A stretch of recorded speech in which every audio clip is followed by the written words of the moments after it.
동글동글동글 안녕하세요. 세상에서 단 하나뿐인 멋진 작품 함께하러 온 동글동글동글이 쌤입니다. 한 발 한 발 움직일 때마다 땀이 송골송골 맺히던 때가 엊그제 같은데 창밖 너머 귀뚜라미도 기뚤기뚤 울고 바람이 살랑살랑 불어주는 것이 곧 우리 곁으로 가을이란 계절이 다가오고 있나 봐요. 그래도 아직까진 좀 덥긴 해요. 그쵸? 요즘 코로나19 때문에 너무 무서워요. 그럴 때일수록 늘 하던 대로 마스크에 손 씻기 등 개인위생은 철저히 조금 더 신경 쓰기로 해요. 우리 모두 파이팅! 힘내보기로 하자고요. 봄하면 개나리, 진달래, 민들레꽃, 가을하면 국화, 코스모스꽃, 겨울하면 동백꽃. 그럼 여러분들은 강렬한 여름하면 떠오르는 꽃은 뭐가 있을까요? 수국? 해바라기꽃? 맞아요. 여름의 강렬한 태양과 비슷한 해바라기꽃. 해바라기는 쌍떡잎 식물 초롱꽃목 국화과의 한해살이 풀이라고 해요.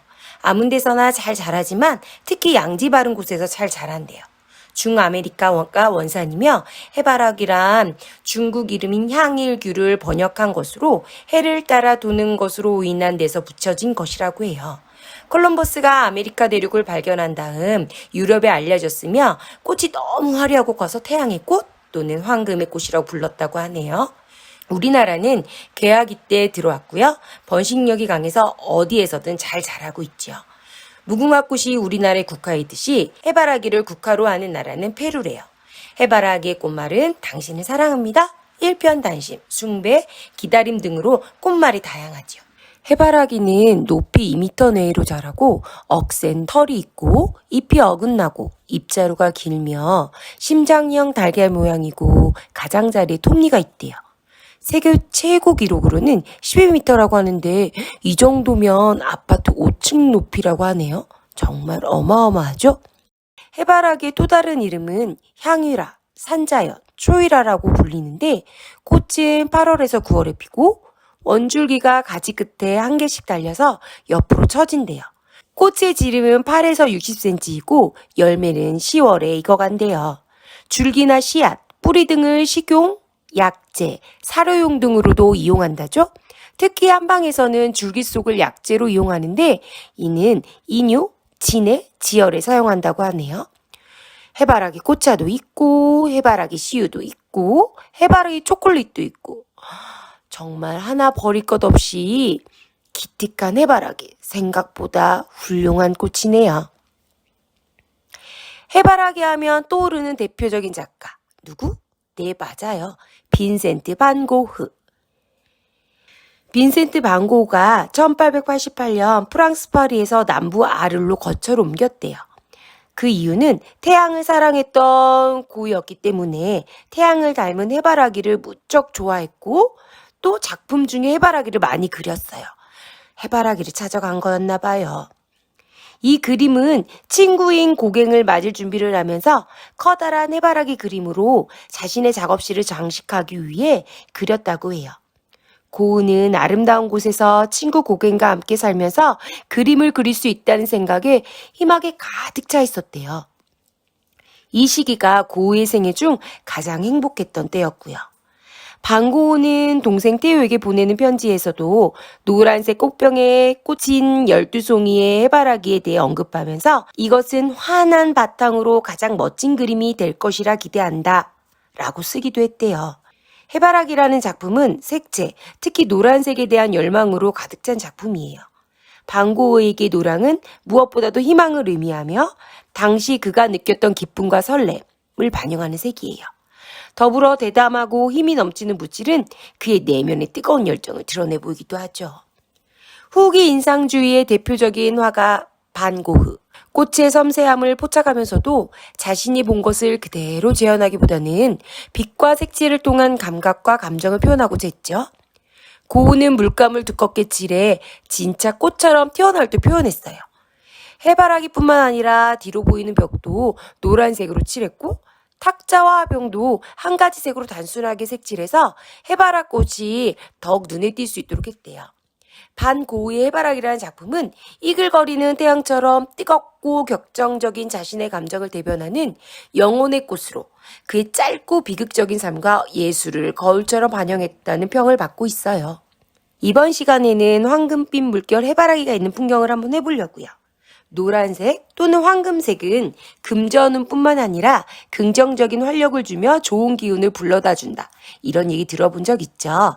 노란색을 가지고 있는 대표적인 해바라기꽃, 부와 금전운을 불러오고 풍수지리에도 가장 좋은 그림이래요. 현관은 깨끗하고 집에 복이 들어오는 길목이기 때문에 그 길목에 해바라기를 걸어두면 집으로 들어오는 부정적인 기운은 막아주고 긍정적인 기운을 불러온다고 믿고 있기 때문에 현관에 해바라기를 많이 걸어두죠. 우리도 멋진 황금빛 해바라기를 그려보고 집안에 좋은 기운 한번 불러들여 볼까요? 준비물은 초록 배경, 주황 핑크는 노을, 파랑은 하늘에 사용할 색지, OH 필름지, 물감, 팔레트는 접시도 괜찮아요. 붓, 물통, 수수가, 가위, 칼, 풀, 글루건, 재활용 비닐이 필요하고요. 먼저 OH 필름지에 택배나 선물 포장 등에서 물건의 깨짐이나 망가짐을 보호하기 위해 많이 사용하는 재활용 비닐, 일명 뽁뽁이를 3가지 크기 다양한 원으로 한번 잘라줘 보세요.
그리고 팔레트에 조금 더 밝은 노랑, 좀 어두운 노랑, 황금빛 노랑, 초록빛 노랑 등 다양한 노란색 물감을 짠 후 미리 올려놓은 3가지 크기의 넌에 붓을 이용해 노란색으로 칠해주세요.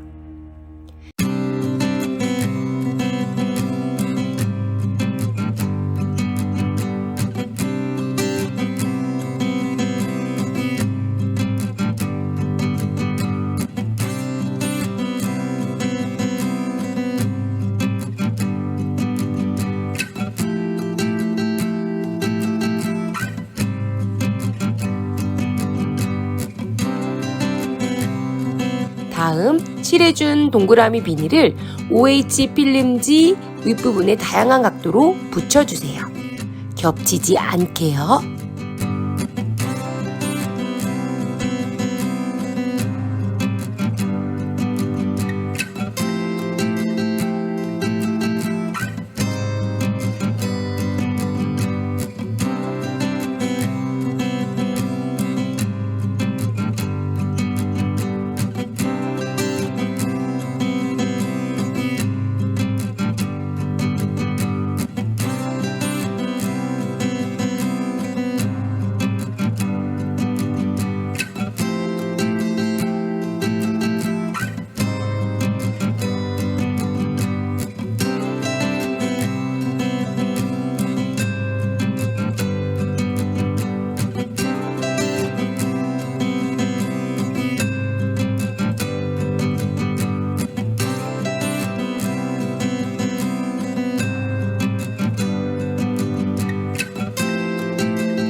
1번, 2번, 3번의 크기가 다른 세 가지 크기의 원을 원근법이라는 표현 방법을 이용해서 진행할 건데요. 이 기법을 잘 활용한다면 마치 실제로 직접 보고 있는 것처럼 하나뿐인 가장 멋진 넓은 황금빛 해바라기 벌판으로 완성될 거예요.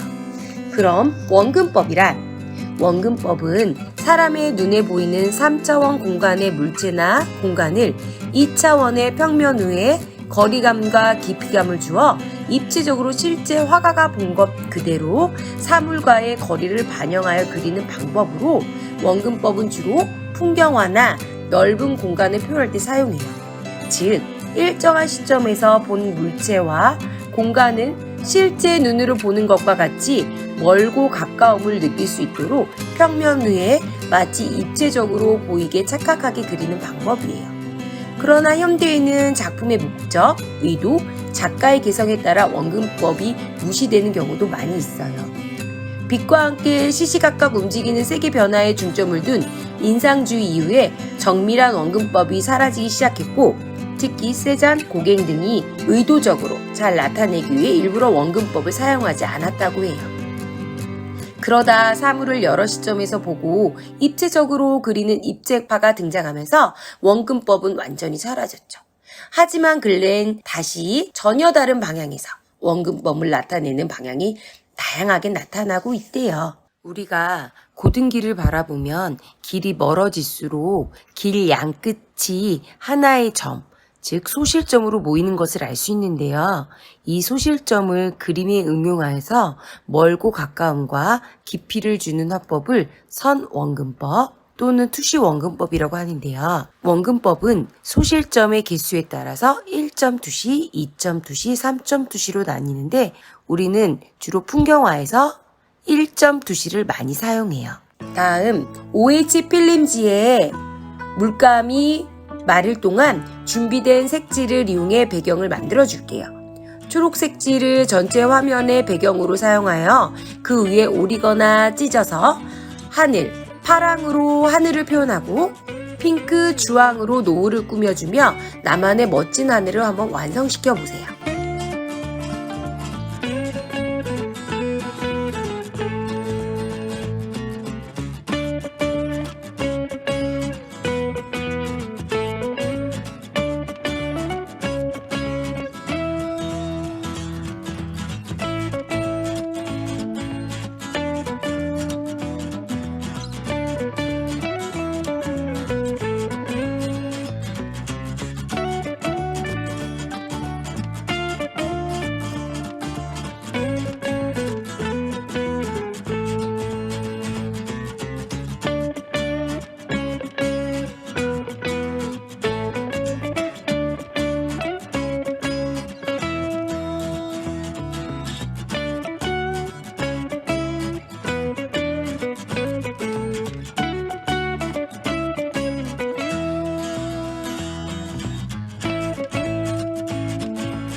그럼 동글동글 동글쌤은 다음 이 시간에 또 놀러 올게요. 동글동글 동글.